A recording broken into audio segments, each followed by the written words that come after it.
Numbers chapter 24. By now, Balaam realized that the Lord was determined to bless Israel, so he did not resort to divination as before. Instead, he turned and looked out toward the wilderness, where he saw the people of Israel camped, tribe by tribe. Then the Spirit of God came upon him, and this is the message he delivered.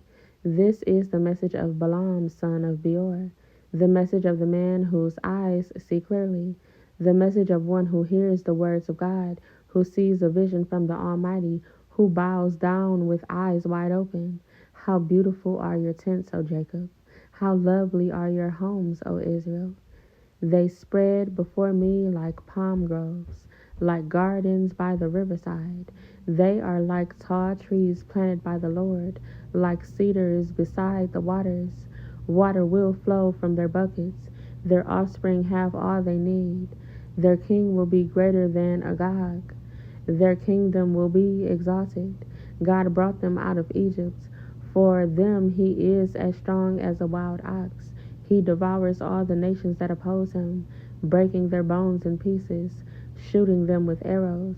Like a lion, Israel crouches and lies down, like a lioness, who dares to arouse her.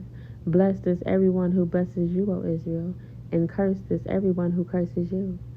King Balak flew into a rage against Balaam. He angrily clapped his hands and shouted, I caused you to curse my enemies. Instead, you have blessed them 3 times.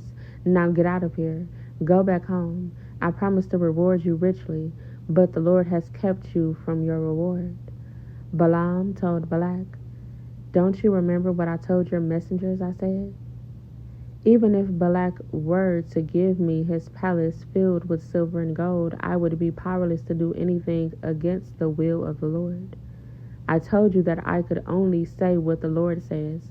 Now I am returning to my own people. But first let me tell you what the Israelites will do to your people in the future. This is the message Balaam delivered.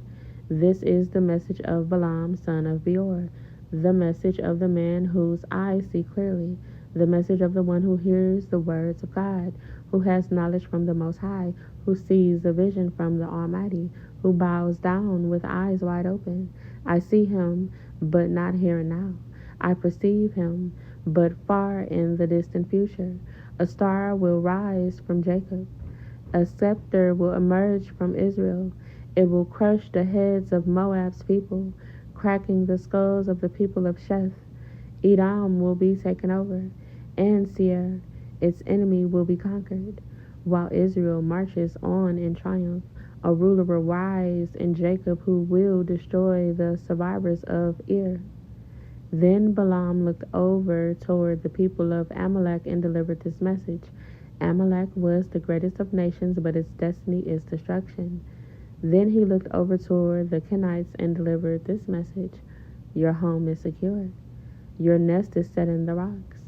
But the Kenites will be destroyed when Assyria takes you captive.